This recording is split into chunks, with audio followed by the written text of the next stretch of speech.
Mesdames et messieurs, rebonjour, mesdames et messieurs. C'est enfin le moment du dévoilement des faits saillants du baromètre industriel québécois de STIC. Je vous rappelle donc que s'il y a des colonnes qui obstruent votre vue, vous pouvez vous installer dans les estrades. Je vois que quelques personnes se sont installées. Donc, sans plus tarder, j'invite M. Richard Blanchet, président directeur général de STIC, à monter sur la scène pour nous présenter les faits saillants de cette vaste étude.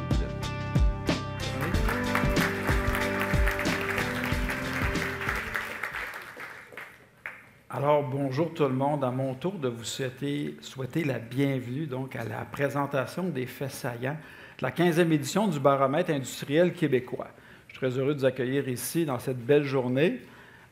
Ma présentation comme telle va se diviser en 4 sections. Tout d'abord, je vais commencer par vous donner quelques informations sur STIC, qui nous sommes et ce qu'on fait dans la vie.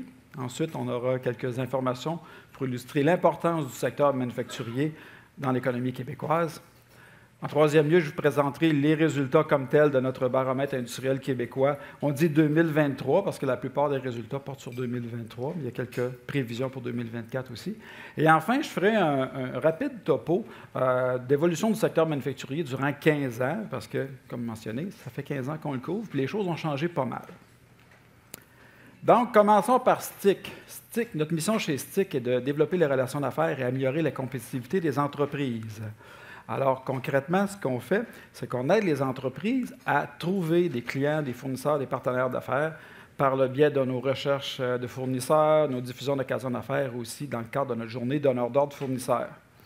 Également, nous aidons les entreprises à s'améliorer par nos activités de formation, nos panels de discussion, nos cercles de partage et aussi à l'aide de nos programmes Podium. On a lancé récemment le programme Podium manufacturier. Pour remplir notre rôle, on peut compter sur l'appui de nombreux partenaires. On les voit à l'écran.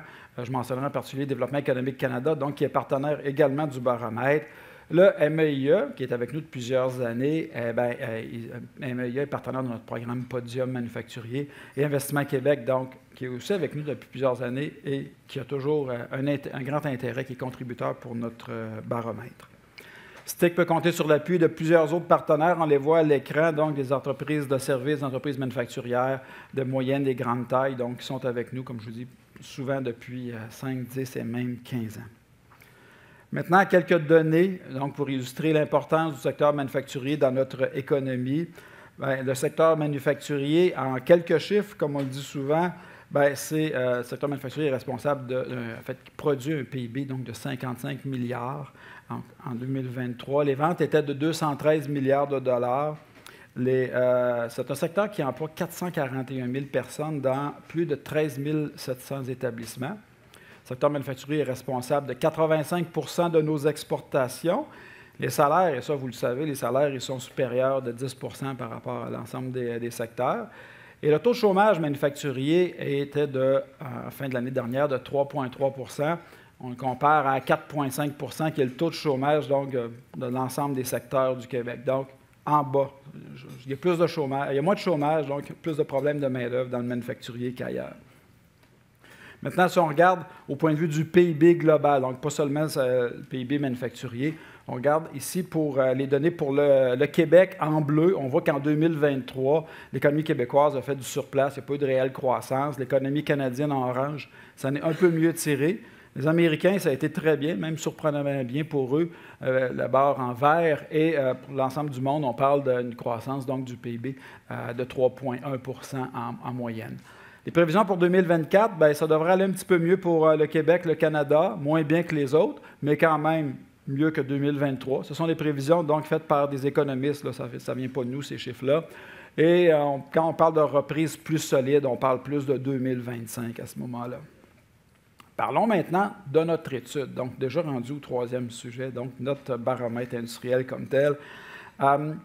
Écoutez, au point de vue méthodologique, c'est important parce qu'on entend toutes sortes de résultats, de toutes sortes de baromètres. C'est important de savoir comment on a obtenu nos résultats. Et donc, ça fait 15 ans déjà. Donc, encore une fois, cette année, nous avons mandaté une firme experte, la firme BIP Recherche, le soin de contacter 500 PME œuvrant dans des PME manufacturières de 10 à 500 500 répondants plutôt dans des PME manufacturières de 10 à 500 employés, dans une douzaine de sous-secteurs manufacturiers dans toutes les régions du Québec, en fait. Et ensuite, nous avons analysé ces résultats avec les services d'un analyste économique, M. Simon Bastien, qui travaille avec nous depuis plusieurs années. Nous avons complété nos résultats avec des données provenant de diverses sources, telles que les grandes banques, l'Institut de la statistique, etc. Et enfin, nos résultats ont été validés avec des entrepreneurs dans le cadre d'un groupe de discussion qui s'est tenu en mars dernier. Nous sommes assez rigoureux dans la façon dont nous posons les questions, dans la façon dont nous élaborons les questions. La marge d'erreur de notre sondage est à 3,9 19 fois sur 20. Donc, nous faisons très attention pour que les résultats soient significatifs. À travers les années, notre étude a fait l'objet d'une bonne couverture médiatique et a donné lieu aussi à des baromètres régionaux ou sectoriels. En particulier, cette année, nous faisons le baromètre des Laurentides en collaboration avec Connexion Laurentide. Je parlais du groupe de discussion tout à l'heure. On les voit apparaître à l'écran. Donc, 9 entreprises manufacturières d'un peu partout au Québec, dans divers secteurs d'activité. Donc, je les remercie pour leur temps. Puis aussi, leurs témoignages font l'objet de capsules vidéo qu'on va pouvoir voir tout au long de ma présentation. Donc, ça vient un peu appuyer nos résultats et souvent même les expliquer. Donc, les faits saillants de l'étude aujourd'hui sont répartis pour notre baromètre, donc 2023. Donc, sont répartis en 5 thèmes. On va parler donc d'économie, on va parler de vente, on va parler de ressources humaines, de technologies numériques, ainsi que de gestion environnementale. Et à la suite de tout ça, donc, je vais vous faire un petit recap donc, de l'évolution du secteur manufacturier durant 15 ans. Il y a beaucoup de chiffres dans ce que je vais vous présenter. Je vous demanderai de ne pas essayer de tout lire les chiffres. C'est difficile pour moi de ne pas lire les chiffres, là, mais il ne faut pas. L'idée là-dedans, c'est de voir des tendances générales, des comparaisons entre 2 jeux de données, 2 années différentes ou 2 groupes de données pour voir les tendances, parce qu'un sondage, ça demeure un sondage. Donc, ce qu'on veut voir, c'est des changements d'une année à l'autre. Tous les résultats que je vous présente aujourd'hui sont dans notre document baromètre que vous pourrez récupérer à la sortie. Également, vous pourrez le télécharger à partir de notre site Web. Donc, débutons par l'économie. Vous savez, en 2023, ça a ralenti. Ce n'est pas si mauvais, mais ça a quand même ralenti, particulièrement vers la fin de l'année. C'était anticipé à cause des taux d'intérêt, de l'inflation. Vous savez, 2021-2022, ça a fonctionné beaucoup. Maintenant, l'offre était insuffisante pour suffire à la demande. Donc, ça fait en sorte que l'inflation a augmenté et ensuite les taux d'intérêt ont augmenté avec les effets que l'on connaît. Donc, le premier graphique nous montre les impacts donc, de l'inflation et des taux d'intérêt élevés sur les entreprises. Les données en bleu, c'est pour l'année 2023, et les données en vert, c'est pour l'année 2022. Donc, on peut voir impact important au niveau de l'augmentation des prix des entreprises. Donc, les entreprises ont subi une augmentation de prix et la plupart d'entre elles ont dû augmenter leurs prix. C'est un peu moins sévère en 2023 qu'en 2022, mais quand même, l'impact est quand même très important. Ensuite, on voit que les entreprises ont subi, dans certains cas, des diminutions de marge bénéficiaire. Ils ont retardé des projets d'investissement. Certains ont eu des problèmes de liquidité et quand même une petite portion, mais pas négligeable quand même, une petite portion des entreprises, en fait, ont craint pour leur survie en 2023. Donc, ce sont des impacts encore importants. On pourra voir à mesure que l'économie va reprendre dans les prochaines années. On devrait s'attendre à ce que les impacts donc, soient moins marquants pour nos entreprises. Et justement, je viens de parler d'investissement. Il y a beaucoup d'informations dans ce graphique-là. Je vous demanderai de suivre mon explication plutôt que d'essayer de lire tous les chiffres. Commençons à votre droite complètement. On voit en bleu que 73 % des entreprises ont investi au moins 1 % de leur masse salariale en formation en 2023. Ce chiffre-là est similaire aux 2 années précédentes. Là, les variations sont dans la marge d'erreur du sondage. Évidemment, c'est plus élevé qu'en 2020, mais bon, on s'entend qu'en 2020, les entreprises avaient d'autres priorités. Donc, pas vraiment d'amélioration ou de changement notable pour les investissements en formation. Cependant, les investissements en équipement qui sont illustrés en jaune, donc on voit qu'il y a moins eu d'entreprises en 2023 qui ont investi au moins 2 % de leur chiffre d'affaires en équipement. Donc, il y a une baisse à ce niveau-là. Donc, c'est sûr que dans un climat où les taux d'intérêt sont élevés, où l'économie ralentit, les projets qui demandent beaucoup de capitaux, donc qui entraînent des paiements mensuels assez élevés, bien, c'est une des choses sur lesquelles on peut mettre un peu la pédale douce, mettre un peu le frein, et c'est ce qu'on a vu en 2023. Donc, les barres de couleur vert, on voit que les 2 % en fait, on voit que 39 % des entreprises ont investi au moins 2 % de leur chiffre d'affaires en R&D de procédés, de produits. C'est peut-être l'amorce d'une hausse. En fait, c'est plus élevé qu'au cours des 2 années précédentes. C'est un chiffre. On verra l'année prochaine. Donc, on espère que c'est un début d'une hausse. Parce que si on veut se distinguer de la compétition, bien évidemment, si on a des produits distinctifs, il faut faire de la recherche et développement. Donc, on espère qu'on est parti sur le bon bord. Même chose pour les investissements en technologie numérique. On peut voir à droite, en fait, 2023 est aussi important que 2022, mais en hausse par rapport à 2021. Donc, espérons qu'à ce niveau-là aussi, on va se maintenir à un niveau plus élevé et même qu'on va pouvoir hausser ce niveau-là. Donc, ça, c'était le portrait pour ce qu'on appelle chez nous les 4 types d'investissements pour 2023. Ça a été la réalité de nos entreprises. Maintenant, regardons ce que les entreprises prévoient faire en 2024. Donc, on voit qu'il y a beaucoup d'entreprises qui prévoient développer des nouveaux marchés ou des nouveaux clients en 2024. On voit que donc les données en bleu sont pour 2024 et les données en vert, c'est ce que les entreprises prévoyaient faire l'année dernière. Donc, c'était leurs intentions au même titre qu'elles ont des intentions cette année. Si on regarde le deuxième paramètre, donc réalisation de projets d'investissement en immobilisation ou en équipement, on voit que ça a baissé. Donc, ça confirme que les entreprises ont un peu mis la pédale douce sur leurs projets d'investissement, encore une fois, à cause de la situation économique. On voit que les entreprises aussi ont ralenti un petit peu les ardeurs du côté de développement de nouveaux produits et services. En fait, c'est ce qu'ils prévoient faire cette année. Et enfin, au niveau d'acquisition d'autres entreprises, on voit aussi que les entreprises sont moins en mode achat, d'après notre sondage, en ce début, donc 2024. Donc, les impacts, en fait, les projets demeurent quand même importants, mais c'est plus tranquille, comme je mentionnais, pour 2024. Les gens sont un petit peu en mode attente. Maintenant, au niveau des ventes, vous le savez, vous en parlez entre vous, les gens disent « bon début 2023, ralentissement vers la fin de l'année, c'est encore tranquille ».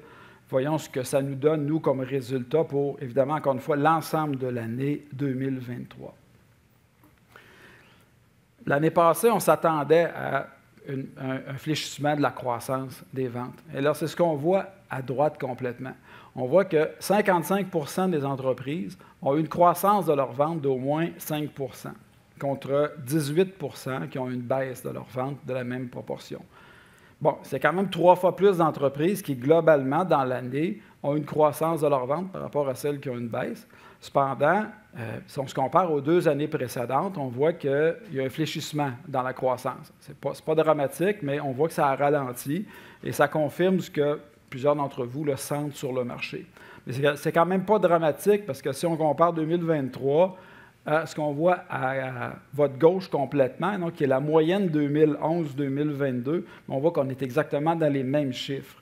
Donc, on est comme un retour sur la moyenne. Puis, pour 2024, ça devrait être à peu près dans le même ordre de grandeur. C'est plutôt en 2025 où on devrait avoir une plus belle croissance des ventes de nos entreprises. En nouveauté, cette année, on a demandé aux entreprises, mais parlez-nous de votre rentabilité. Donc, on était agréablement surpris de voir qu'il y a 40 % des entreprises qui affirment qu'en 2023, ils ont eu une rentabilité supérieure à 2022. En fait, il y a 2 fois plus d'entreprises qui ont eu une amélioration de leur rentabilité que celles qui ont eu une baisse de leur rentabilité. Et ce matin, je discutais avec François Normand des affaires. Qu'est-ce qui peut expliquer ça? Bien, c'est soit que les entreprises ont beaucoup augmenté leurs ventes, ou elles ont réduit leurs frais fixes, ou dans certains cas même amélioré leur marge. Donc, mais c'est beaucoup aussi en fait, c'est un ensemble de ces facteurs-là. Mais quand même, 2 fois plus d'entreprises qui ont amélioré leur rentabilité, c'est quand même une bonne nouvelle. Et pour la plage en vert, c'est celles pour qui la rentabilité est à peu près équivalente. Parlons maintenant des ressources humaines. Ça fait longtemps qu'on en parle. On voit qu'au cours des dernières années, les entreprises nous disaient que c'est le manque de main-d'œuvre qui limite ma croissance. C'est un facteur limitant pour moi. Là, avec une économie qui a ralenti, on va regarder ce que ça a donné du côté des embauches et de la perception des entrepreneurs. Commençons par les embauches. On voit à droite complètement que 48 des entreprises ont augmenté leur nombre d'employés d'au moins 5 contre 12 qui ont eu une baisse du nombre d'employés. Deux choses importantes à remarquer sur ce graphique-là, en fait, c'est que c'est la plus forte proportion des entreprises qui ont embauché de toutes les années qu'on peut voir à l'écran, puis même de toutes les années du baromètre. Donc, les entreprises ont été, enfin, presque une entreprise sur deux a réussi à embaucher, donc au moins 5 de sa main-d'œuvre l'année dernière. C'est quand même impressionnant, c'est donc nettement plus haut que les années précédentes et la moyenne. Autre chose qui est surprenante, en fait, de ce graphique-là, c'est que si on le compare à celui des ventes, on voit une espèce de paradoxe apparaître. C'est qu'historiquement, quand la croissance des ventes s'accélérait, la croissance de l'embauche s'accélérait. Là, la croissance des ventes, elle a fléchi, ça a été plus tranquille. Par contre, l'embauche, elle, c'était à fond de train. Donc, ça peut paraître un peu paradoxal. On a demandé aux entrepreneurs de nous expliquer un peu cette situation. Puis tant qu'à y être, on leur a demandé de nous parler de la rentabilité. On les écoute dans la première capsule vidéo.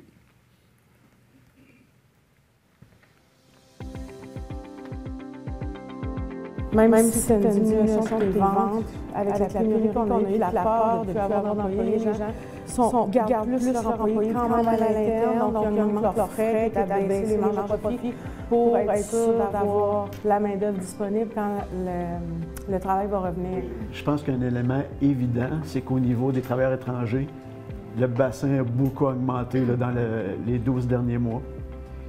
Puis également, je pense que mêlé au contexte économique, là, qui est un petit peu plus tranquille, je vais dire mou de ce temps-ci, je pense que les organisations étaient moins... On était un peu comme sous-staffés. Donc, nos chiffres d'affaires ont resté à peu près semblables ou ont augmenté un petit peu, mais souvent, là, il nous manquait 5-6 travailleurs pour compléter notre organigramme. Nous, on a constaté l'inverse. On a eu notre meilleure année au niveau des ventes, mais on a moins d'employés qu'on avait. C'est sûr que, contextuellement, on a fait, nous aussi, du recrutement là, à l'international, mais avec les délais, ça a été plus long. Nous, on a vu beaucoup, là, à partir du mois d'août, là, les postes, là, on présentait un poste, puis on a commencé à recevoir, pas un CV, là, 6, 7, 8, 9, 10. Depuis septembre, on reçoit des CV. On reçoit des gens qui cognent à la porte pour venir rentrer, ce qu'on ne voyait pas depuis 3 ans environ. Donc ça, c'est un plus. Il y a un équilibre qui s'est créé, puis le couvercle est sur la marmite. Comme vous dites, même les employés de bureau, que ce soit les employés d'usine, on sent là, que leur emploi est plus important qu'il l'était il y a 2 ans. Avant, c'était très, très volatile, là, oui.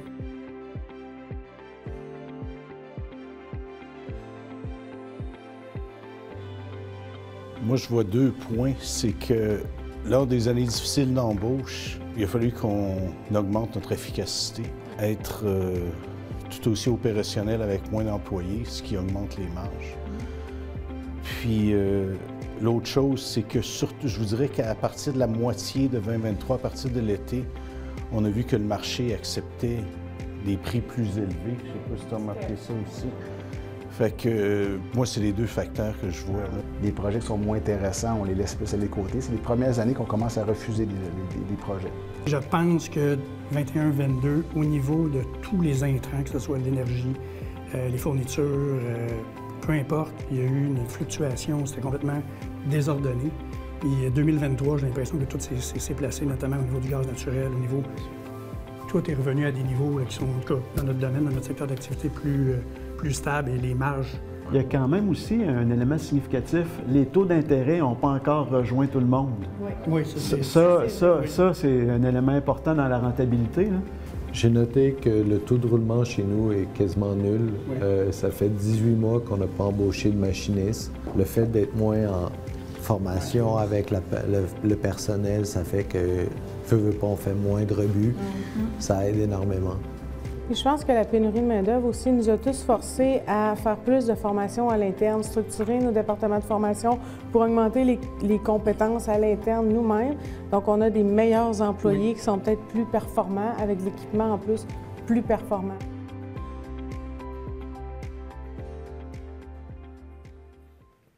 Donc, on peut voir, on a tellement manqué de monde pendant une couple d'années que là, on ne prend pas de chance, on embauche, on va être prêt pour la relance. Donc, si on a embauché davantage, est-ce que la perception de la criticité, si on peut dire, du problème de main-d'œuvre est la même? Regardons à droite complètement, en bleu, on voit la proportion des entrepreneurs qui considèrent que le recrutement est un enjeu assez ou très important. C'est quand même élevé, à 78 %, mais c'est moins élevé qu'au cours des 2 dernières années. Donc, c'est moins, il y a moins de pression dans la marmite, comme on pourrait dire. Du côté de la rétention, c'est le même principe, ce sont les données en orange. Le problème demeure, mais il est moins critique au cours des années précédentes. Cependant, la relève en vert, la relève, ça n'a pas changé. C'est toujours alentour de 70 %. Donc, bonne nouvelle côté recrutement et rétention. Cependant, à notre avis, avec le choc démographique, avec la reprise qui va se matérialiser peut-être plus en 2025, on risque de voir donc, la rétention, le recrutement revenir à des niveaux un peu trop élevés. Et si on compare les données de 2023 à la moyenne de 2011-2022, bien écoutez, on le voit, là, on est à peu près au même niveau. Donc, on est comme revenu sur la moyenne, on pense, temporairement. Et la relève, d'ailleurs, je vais revenir un peu plus loin. Quand on parle justement des personnels d'embauche, on a demandé aux entreprises, est-ce que vous allez embaucher cette année? Donc, 63 % des répondants nous ont dit, oui, on va embaucher. Le tiers des répondants nous ont dit, non, ça va rester à peu près pareil. Et seulement 3 %, ça peut paraître vraiment peu, là. Seulement 3 % des entreprises nous ont dit, non, moi, je vais faire des mises à pied, je ne pense pas que je vais avoir besoin d'embaucher. Si ça se matérialise de 3 %, ça serait le plus faible taux qu'on n'aurait jamais vu. Donc, majoritairement, les entreprises vont embaucher. Maintenant, combien elles vont embaucher d'employés?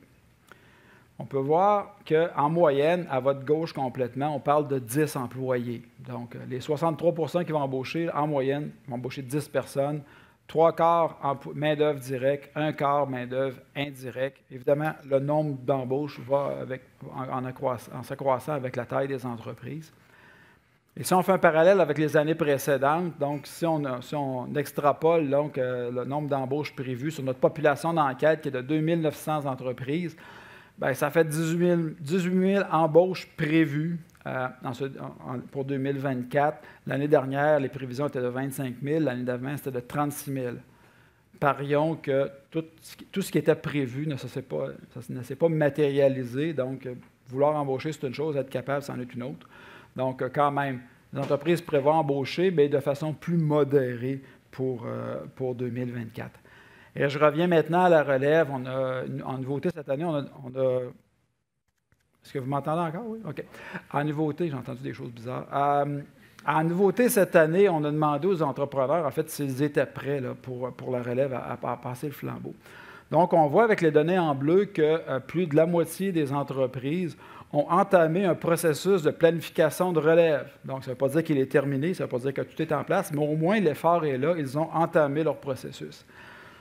C'est moins élevé, ce niveau-là, pour les plus petites entreprises là, de couleur orange que pour les plus grandes de couleur verte.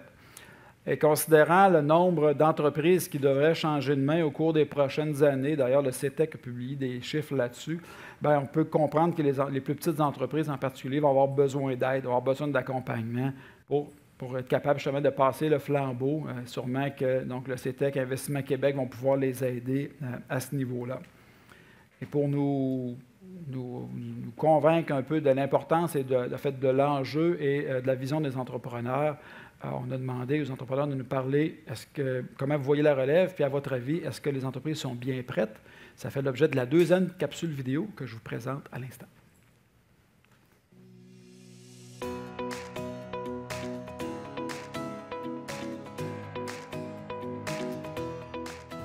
Quand même, on sait que la main-d'œuvre est vieillissante, là. On le voit dans nos courbes démographiques.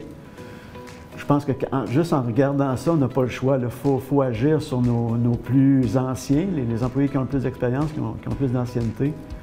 Il faut cibler ces postes-là là, et s'assurer qu'on a des plans de contingence. Je ne sais pas si c'est la génération, mais je suis un propriétaire qui a quand même 45 ans. Puis, Je trouve que c'est important d'avoir un plan déjà défini de ma relève. Je crois personnellement que je dois être pas indispensable à mon équipe. Je crois vraiment que mon équipe doit travailler autonome. C'est important de le faire tôt parce que c'est un processus long. Puis je pense que c'est un processus un peu de coaching, la relève. Nous aussi, on est quand même jeunes au niveau des propriétaires, puis on cible des gens, on les intéresse, on les forme, parce que il ne faut pas trop attendre, je pense, pour trouver les bonnes personnes. Puis tranquillement, pas vite, comme dit Stéphane, ben, de tomber à un petit 4 jours semaine ou un petit peu moins, puis se retirer, puis sentir que ça ne fait pas trop de différence. Là, être le chef pompier, c'est pas nécessairement la meilleure des choses. On a quand même beaucoup d'employés qui sont vieillissants ou qui ont beaucoup d'ancienneté. Bien, c'est à y penser.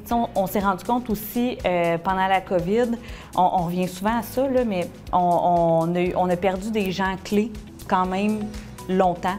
T'sais, on a des gens qui nous ont quittés pendant 2-3 semaines, qui ont changé d'emploi, qui sont revenus. Puis je pense que ça nous a secoué un petit peu, de dire, bien là, OK, si je perds cette personne-là qui a un rôle clé chez nous, je fais quoi? Notre président, il a pris sa retraite, mais il avait préparé son plan de sortie à partir de 2016, où est-ce que 4 jeunes gestionnaires ont été identifiés. Puis ils ont pris tous les postes clés dans l'entreprise, dont le président. L'actionnariat a été ouvert à ces jeunes-là qui offraient beaucoup de potentiel, qui nous permet de les retenir. Ça, c'est correct pour les gestionnaires. Les postes clés d'usine puis de chantier, là, c'est une autre histoire.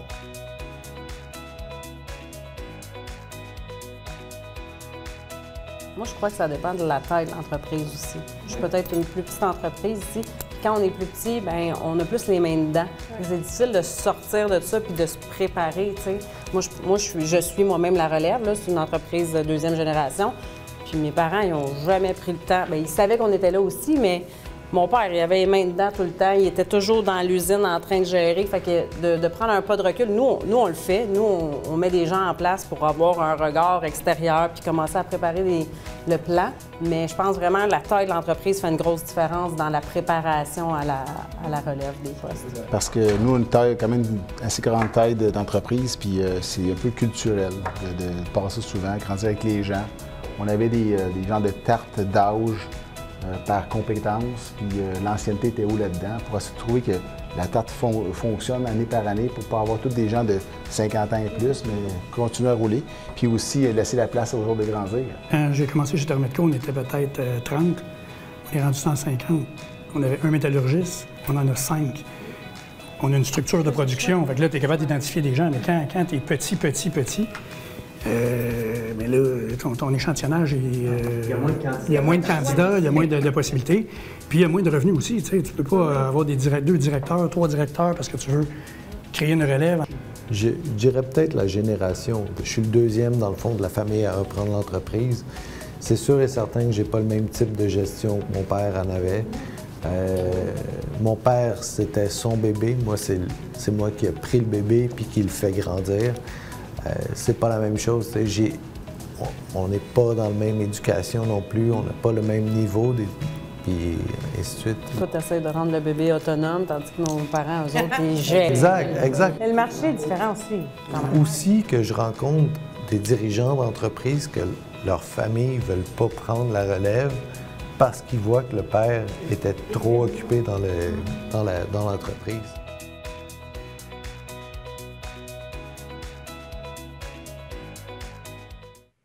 Donc, comme on a vu, même les entrepreneurs plus jeunes sont déjà conscientisés à l'importance de la relève, et ça, en soi, c'est une bonne nouvelle. Le prochain sujet dont je vais vous parler, ce sont les technologies numériques. Vous savez, on a un retard de productivité au Québec par rapport au Canada, et une des façons de résorber ce retard-là, eh bien, c'est par l'utilisation des technologies numériques. Il y a certaines questions qu'on pose depuis plusieurs années. On peut voir l'évolution de ces questions-là. Donc, première question, on voit que de couleur orange, que le 3/4 des entrepreneurs considèrent que l'intégration des technologies numériques est primordiale pour leur développement, donc au cours des prochaines années. C'est à peu près au même niveau que les années précédentes. Là, on le voit de couleur blanche. Et sans grande surprise, pour les plus petites entreprises, ça demeure moins prioritaire. Cependant, elles n'ont pas non plus les mêmes besoins, donc il faut faire attention avant de porter un jugement à ce niveau-là. Donc, la taille la taille des entreprises a une importance par rapport à, en fait, est importante pour le degré d'importance qu'on va accorder finalement à l'intégration des nouvelles technologies. Et ça se mesure année après année. Il y a 8 technologies numériques dont on suit l'implantation depuis 6 ans, c'est ça. Et on peut voir, là, regardons les plus populaires là, par le haut, donc surveillance et contrôle en temps réel, interconnexion des équipements, utilisation des plateformes mobiles connectées, maintenance prédictive. Ce sont les technologies qui ont été implantées par à peu près 30 des entreprises. Évidemment, après, bon, les autres sont un peu moins populaires, mais peut-être plus aussi intenses, et ce n'est pas pour tout le monde nécessairement. Donc, la zone orange, ça représente les entreprises qui ont déjà implanté ce type de technologie.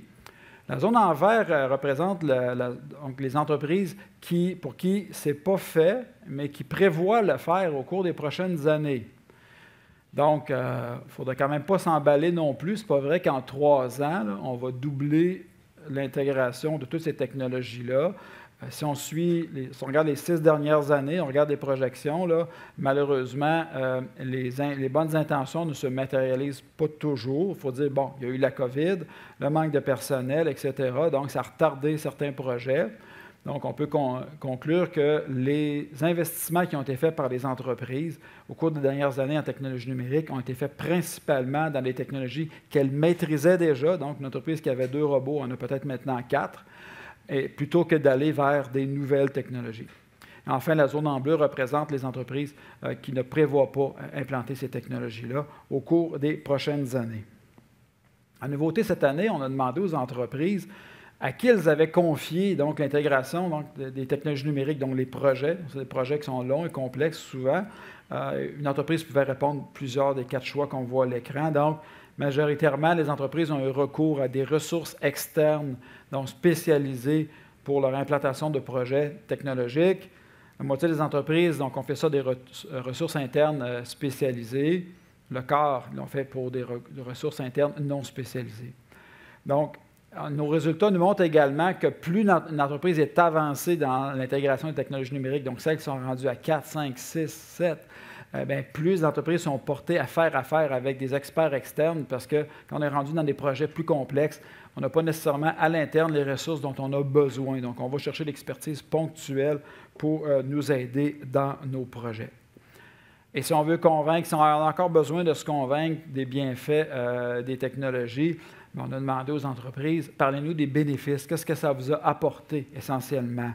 Donc, on peut voir, si on commence par le haut, amélioration de la productivité, réduction des tâches à faible valeur ajoutée ou des tâches répétitives, amélioration de la qualité, diminution des coûts. Donc, ces 4 bénéfices-là ont été mentionnés par au moins 70 des répondants. Donc, je pense que l'impact est quand même assez marqué, assez significatif. Ensuite, on peut voir, un peu plus de 50 des gens ont dit « ça m'a permis de réduire l'impact du manque de main-d'œuvre et même d'attirer des nouveaux talents dans mon entreprise. » Donc, les bénéfices sont là, ils sont clairs, et ça vient des entreprises, là, peu importe la taille.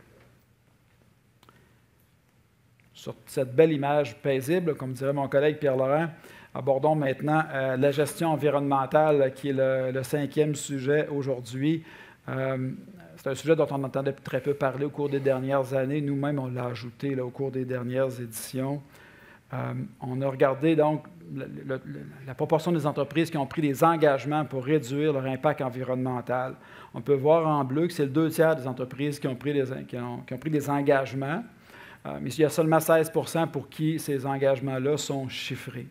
Les résultats de 2023 se comparent aux résultats de l'année précédente. Et un peu comme pour les technologies numériques, les plus petites entreprises sont moins nombreuses là, à avoir pris des engagements. Maintenant, quand on parle d'engagement, concrètement, qu'est-ce que ça veut dire ça, en termes de gestes? Parce que cet engagement, c'est beau, mais il faut passer à l'action. Donc, on voit la gestion des matières résiduelles, l'efficacité énergétique sont les gestes les plus souvent posés par les entreprises. Il faut dire qu'il y a un gain financier rattaché à cela. Si on est plus efficace côté énergétique, si on peut sauver des coûts. Même chose pour le recyclage, les rebuts, etc.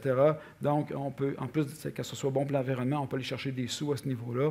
Ensuite, on peut voir que la moitié des entreprises ont tout packagé ça, excusez l'anglicisme, dans un plan d'action documenté. Les entreprises ont également opté pour l'optimisation du transport, le bureau sans papier. Le bureau sans papier, il faut dire que la COVID nous a beaucoup aidés. On a appris à travailler à distance à plusieurs endroits, puis c'est pas vrai qu'on va traîner une valise à chaque fois, là. Donc, bureau sans papier, ça a été implanté par beaucoup d'entreprises. La gestion de l'eau. Il y a seulement le quart des entreprises qui ont adhéré à une norme reconnue, donc, pour la réduction de l'empreinte environnementale. Dernière question qu'on a posée aux entrepreneurs à ce niveau-là, mais qu'est-ce qui vous a motivé à passer à l'action? Encore une fois, on pouvait répondre plusieurs choses. Les valeurs personnelles des gestionnaires, ça ressort en haut de la liste. Donc, c'est 8 entrepreneurs sur 10 qui nous ont dit que ça a été un facteur important. Le désir des employés est aussi un facteur important.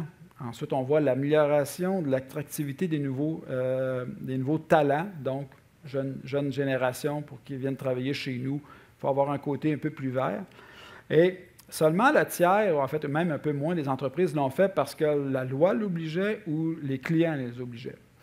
Et avec le resserrement des normes environnementales à prévoir et aussi avec le fait que les donneurs d'ordre, par exemple les donneurs d'ordre européens, vont être de plus en plus exigeants envers leurs fournisseurs pour la réduction de l'empreinte environnementale, on pourrait s'attendre que les deux groupes de données du bas prennent de l'importance au cours des prochaines années. Donc, c'est ce que nous verrons. Donc, avant de passer aux 15 ans du baromètre, je vais résumer en 5 points là, ce qu'on a vu aujourd'hui. Donc, on a vu que les entreprises avaient réduit un peu le côté investissement. Là, on a mis la pédale plus douce, on a mentionné à cause des taux d'intérêt, ralentissement économique, ces choses-là. On a vu également que les entreprises, en fait, le problème de recrutement, de rétention est important, encore très important, mais moins critique au cours des dernières années. Les entreprises prévoient quand même embaucher des employés. Elles veulent être prêtes pour le rebond de l'économie. Il y a quand même beaucoup de postes à combler. On a vu que l'enjeu de la relève, lui, est resté aussi important. Il n'y a pas eu de baisse à ce niveau-là. On a vu également, de par la bouche des entrepreneurs, que les gens y pensent, pas nécessairement ceux qui sont prêts à passer le flambeau, mais même un peu plus tôt dans la vie de l'entreprise. On a vu également que, bon, côté technologie numérique, il n'y a pas de percée majeure de nouvelles technologies. Les gens se concentrent plutôt leurs investissements sur ce qu'ils ont déjà en place ou ce qui est déjà en train d'être implanté. Et enfin, comme je mentionnais, gestion environnementale. Aujourd'hui, ce sont principalement les valeurs personnelles des gestionnaires. Ça pourrait changer au cours des prochaines années. Alors, j'arrive à la dernière partie. Et donc, c'est avec enthousiasme que je vous présente un petit topo donc, des 15 ans de notre baromètre. Laissez-moi vous le remonter. Donc,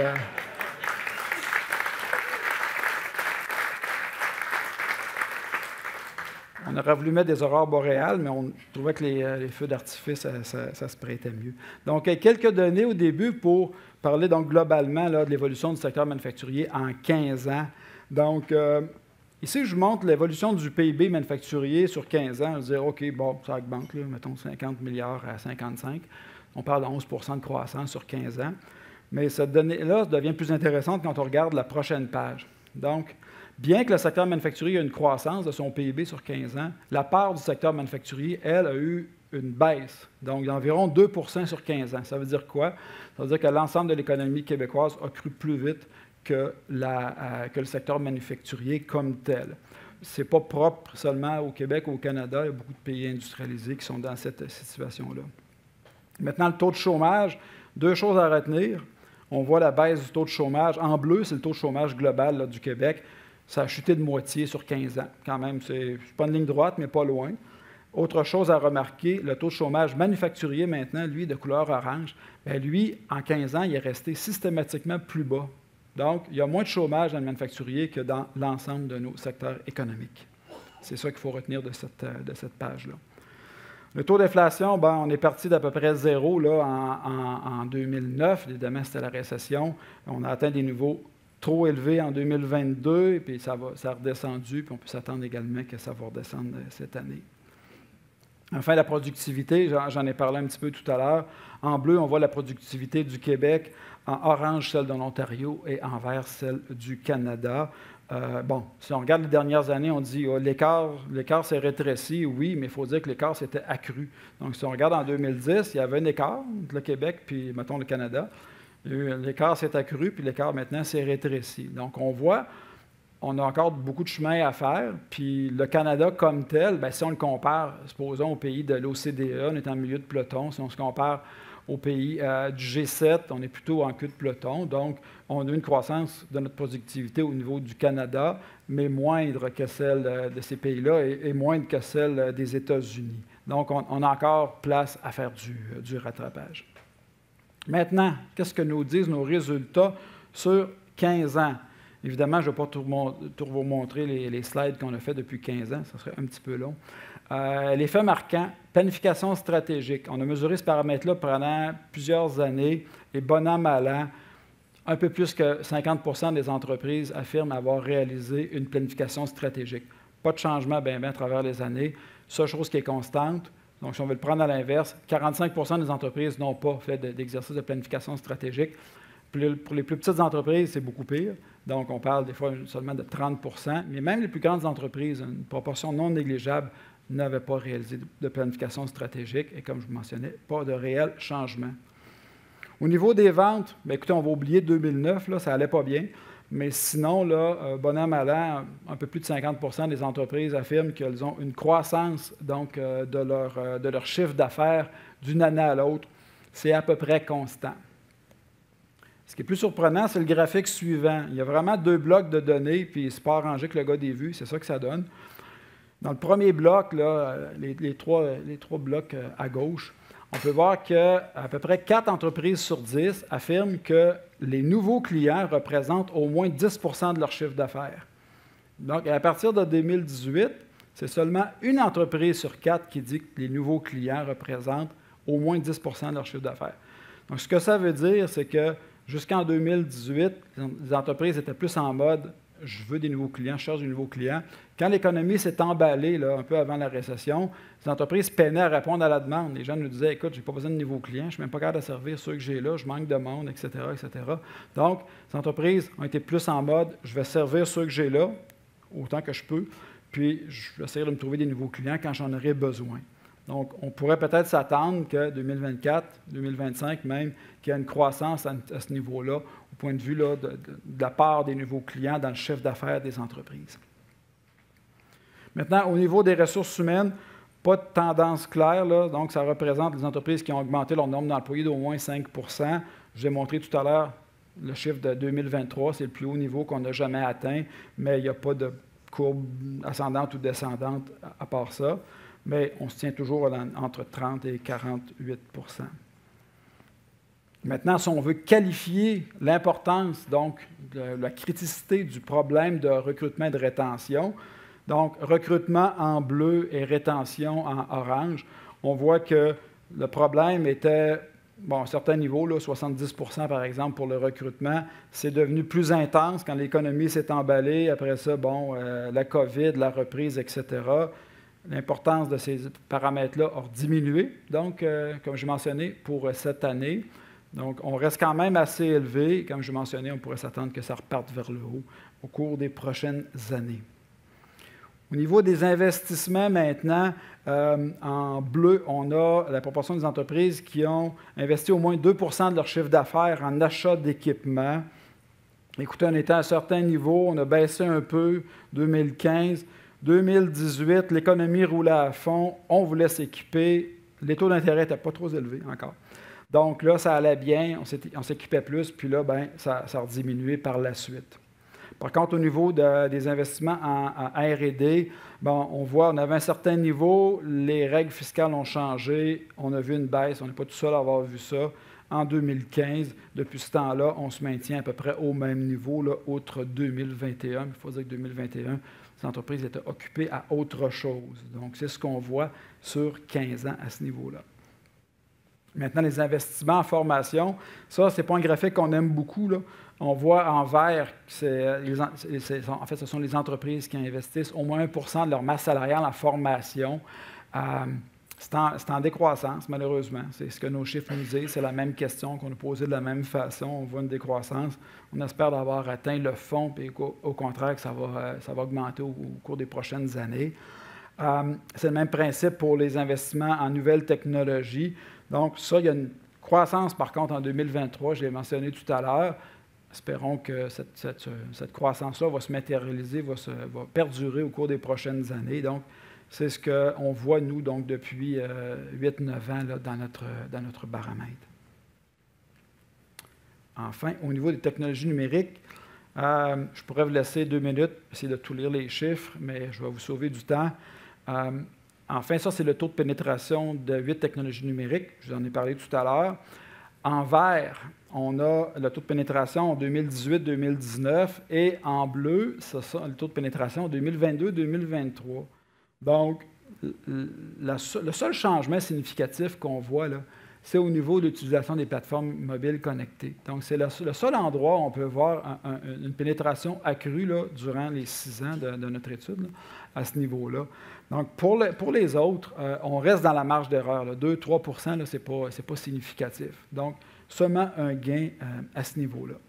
D'ailleurs, pour finir sur les 15 ans, on a demandé aux entrepreneurs de nous parler des changements dans la gestion des ressources humaines et également de l'arrivée des technologies numériques, spécifiquement sur la communication client-fournisseur.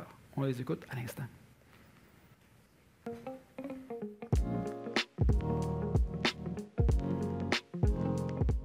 Chez nous, c'est relativement simple. Le marketing RH est rendu plus important que le marketing client. OK. Sérieusement, parce que tu n'as pas d'employé, tu ne peux pas servir tes clients. Maintenant, il faut donner des conditions. Les gens, ils regardent le salaire, oui, mais aujourd'hui, c'est des conditions. Il faut être prête à dire, OK, bon, ben regarde, je vais augmenter mes coûts, j'ai pas le choix parce qu'il faut que je leur donne une conciliation aussi travail-famille. Maintenant, tout se fait aussi en ligne, tout se fait sur Internet, les gens ne se présentent pas une fois sur 2 aux entrevues, de toute façon. Fait que faut quasiment que tu fasses ta pré-entrevue au téléphone. Nous autres, c'est ça qu'on a fait. Puis les conditions qu'on offre ont changé drastiquement dans les 3 dernières années. Puis si on va à l'entrevue, les ressources humaines font toujours la blague là, que si quelqu'un vient en entrevue, ils disent « Bon, je me fais passer en entrevue ». C'est le candidat qui passe la compagnie en entrevue. Mais tu sais, des mots creux là, avant la pandémie, là, comme la bienveillance et toutes ces choses-là. Oui, c'est ça. Là, c'est très inculqué. Oui. Et je dirais que faire attention à notre monde, c'est primordial. Tu n'as pas le choix. C'est vraiment un réflexe. C'est inné. Ça a shaké Fondation complètement. Là. Au début, c'était ça. Là, on mettait de la surenchère sur les conditions, sur tout ça. Puis à un moment donné, on s'est rendu compte, c'est peut-être pas... ça marche, là, mais pas à long terme. Donc là, on a rebrassé, là. On est retourné aux définitions de tâches. On est retourné vraiment là, faire le tour des processus. Ça, on regarde beaucoup plus le savoir-être de la personne, le savoir-être, puis des parcours d'apprentissage interne. Puis on essaie de cheminer avec les gens.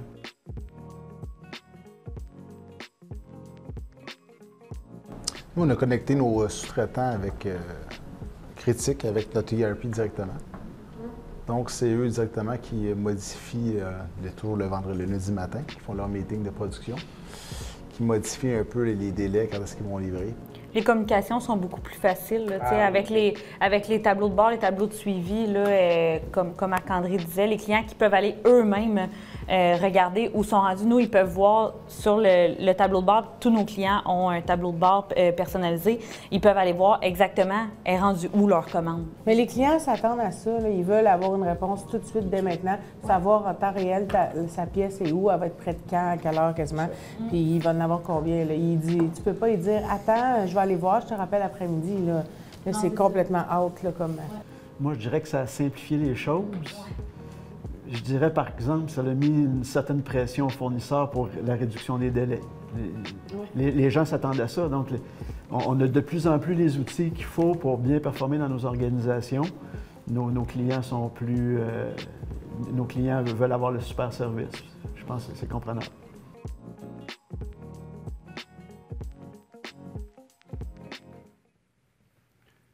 Donc, en vous laissant sur cette image où on espère que le sac à dos de la dame contienne un parachute, écoutez, en 15 ans, on a vu beaucoup de changements. Technologie numérique, écoutez, il y a 15 ans, on n'entendait à peu près pas parler. On était tout contents quand on parlait d'automatisation. Maintenant, ça devient de plus en plus important, entre autres, comme les gens parlaient, dans la communication entre les entreprises. Également, la gestion des ressources humaines a pris beaucoup d'importance. Fini le temps où on remplissait un formulaire de demande d'emploi. On est vraiment rendu ailleurs et je ne pense pas qu'on va revenir à l'arrière sur ce côté-là. Et la gestion environnementale, écoutez, on a encore beaucoup de choses à faire. Il va falloir en faire beaucoup plus d'ailleurs au cours des prochaines années. Donc, écoutez, moi, ça m'a fait ma présentation. J'espère que vous avez apprécié. Je ne sais pas si on a le temps pour les questions. Oui, on fait signe que oui. S'il y a des gens qui doivent quitter pour 14 heures, on comprend ça, ça ne m'insultera pas. Puis s'il y en a qui ont des questions, je vais pouvoir y répondre. Merci.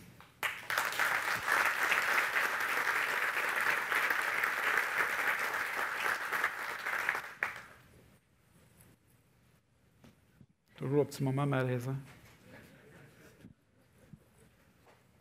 De toute façon, ceux qui ont des questions et qui ne veulent pas les poser là, vous pouvez venir m'en parler après. Il n'y a aucun problème. Là, je vais répondre à toutes vos questions. Oui, je une question. Ah, non? Salut, Richard. Oui, bonjour, Daniel. Désolée. Écoute, j'ai juste une petite question. Est-ce que le développement durable, ça commence à avoir un impact chez l'entreprise manufacturière? Est-ce que les gens pensent recyclage? Est-ce maintenant un avantage de rétention, genre? Moi, j'ai une culture de développement durable, j'ai une culture pour recycler. C'est-tu un élément attractif? As-tu vu ça à travers les résultats? Bien, en fait, les résultats nous montrent les deux plus gros drivers, on peut dire, là, le recyclage, l'efficacité énergétique. En toute franchise, il y a un gain monétaire à ça aussi, là. Donc, les entreprises le font. Maintenant, la part des actions qui sont faites strictement sans aucun gain, juste pour l'environnement, présentement, ce n'est pas super élevé. Et là, je ne suis pas là pour critiquer personne, là, c'est ce qu'on constate. Je pense qu'avec la pression des clients, des nouvelles générations et de tout ce qu'on voit aussi comme changement climatique, je pense que c'est quelque chose qui va s'installer. Est-ce que ça va s'installer assez vite comme changement? Peut-être pas, mais c'est des choses qui vont évoluer, à mon avis, dans le bon sens au cours des prochaines années. Mais je vous dis, la pression des clients et des nouveaux employés, là, ça va être là, solide.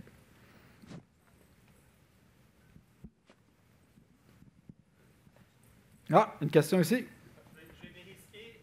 Moi, je suis du domaine de la construction. Là, je me trempe l'orteil dans le domaine manufacturier. Je veux voir un peu ce qui se passe de votre côté. Je trouve le rapport très intéressant. Je me demandais, est-ce que les données, c'est possible de les étudier de façon sectorielle? Parce que, comme je le dis, moi, je suis du domaine de la construction et j'ai l'impression que certains domaines comme manufacturier pour les vêtements, par exemple, sont peut-être beaucoup plus avancés en termes de... Moi, je suis intéressé par le numérique, plus avancé dans le numérique que la construction, par exemple. Et donc, je voulais savoir si, avec les données que vous avez, il est possible de différencier tout ça, là. La réponse est qu'en théorie, oui. En pratique, difficilement. En théorie, oui, parce qu'on a pour chacun des 500 répondants dans quel secteur d'activité il œuvre, la taille de l'entreprise, etc. En pratique, c'est pas mal difficile parce que, comme on a une douzaine de sous-secteurs d'activité avec plusieurs tailles d'entreprises, etc., si on veut y aller trop pointu, on arrive avec genre 12 entreprises sur 500, et là, la marge d'erreur devient large comme ça. Et on arrive avec des beaux résultats, on pourra faire un beau communiqué de presse, mais les résultats ne seraient pas significatifs parce que la marge d'erreur pourrait être de 15 Une marge d'erreur de 15 ou 20 c'est difficile de faire parler les chiffres et d'arriver avec quelque chose de solide. Donc, c'est pour ça que nous, même à l'interne, quand on fait des croisements de données, on va regrouper certaines tailles d'entreprises pas trop précis, là, ou, mettons, on va dire certains secteurs, mais pas juste un, on va en regrouper, ou certaines régions, mettons, région ressources versus région plus centre. Parce que sinon, c'est ça, plus on y va petit, plus la marge d'erreur augmente, malheureusement. Monsieur? Ils sont là-bas. Hey, on est rendu à 3 questions cette année, je pense que c'est un record. C'est pour les 15 ans. Je vais avoir 3 micros en même temps, ça, vous allez bien m'entendre. Merci pour la présentation. Là, j'ai j'ai vraiment apprécié. J'entends qu'on parle de développement durable, j'entends qu'on parle des problématiques actuelles. Je me pose la question de comment les entreprises manufacturières anticipent les différents risques à venir. On parle de changement climatique, on parle de problèmes d'approvisionnement. On n'aime pas trop voir ce qui s'est passé en 2008-2009. Comment on anticipe les prochaines années? Je comprends qu'on imagine et qu'on aimerait bien qu'il y ait de la croissance, mais on sait que les changements climatiques vont augmenter en intensité, en fréquence et en amplitude. Comment on anticipe tout ça au niveau industriel dans mes propres bâtiments ou dans ma chaîne d'approvisionnement? Est-ce que ça fait partie des projets d'anticiper les différents risques? La réponse simple à votre question, c'est qu'on l'a pas. C'est pas un paramètre qu'on a regardé spécifiquement cette année. On sait que les entreprises sont confiantes, on l'a vu, elles embauchent, etc. Mais on ne leur a pas posé la question, là, comment anticipez-vous les changements climatiques, changements géopolitiques, etc. Comment vous pensez que ça peut vous affecter au cours des prochaines années? Ce n'est pas des informations qu'on est allé chercher cette année. Il faut faire des choix parce qu'un sondage téléphonique, à un moment donné, on arrive à la loi des rendements décroissants. À un moment donné, tu rajoutes une minute, puis là, tu perds 10 % de taux de réponse. Donc, à un moment donné, c'est ça, il faut faire des choix. Puis cette année, ce n'est pas quelque chose qu'on a inclus, malheureusement. Oh, une autre. Quatrième. Vas-y. Je voulais combattre le record de questions. Merci. On a un retard de productivité au Québec vis-à-vis le Canada, on l'a vu. Je me demandais au travers de votre sondage ou les données que vous pouvez voir aussi des autres provinces ou du Canada, c'est quoi les raisons qu'ils ont derrière? Est-ce que c'est culturel? Est-ce que c'est la mixité plus des secteurs?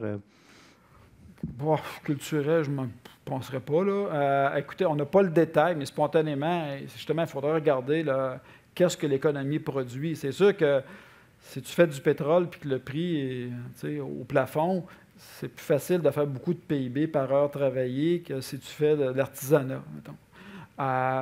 Donc, écoutez, j'ai pas le détail, mais c'est sûrement que le mix de produits est important. Puis également aussi, bon, je ne connais pas le taux de robotisation, par exemple. Je sais qu'en Ontario, comme ils sont dans le gros volume pour l'automobile, bien, ils sont plus automatisés que nous. On a du chemin à faire par rapport à ça, mais je ne spéculerai pas sur des raisons plus pointues, malheureusement. Il faudrait l'analyser par secteur, en fait. Oui, bien, nous, on n'a pas les données de toute façon sur l'Ontario. Notre étude, on a beaucoup d'infos sur le Québec. On regarde des grands indices produits par exemple, les grandes banques, Statistique Canada ou autres, pour l'ensemble du pays. Bien, on n'a pas de comparatif à notre baromètre là, pour d'autres provinces.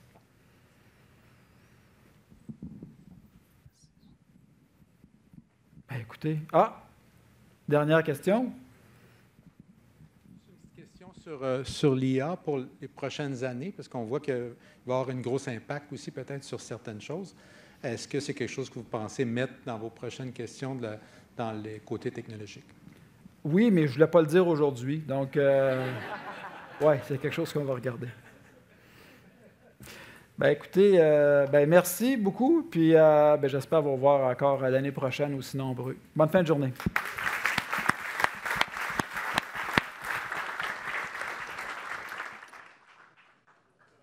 Merci beaucoup, Richard. Merci pour cette très belle présentation. Mesdames et messieurs, avant de clore ce très bel événement, j'aimerais juste attirer votre attention sur deux petits éléments.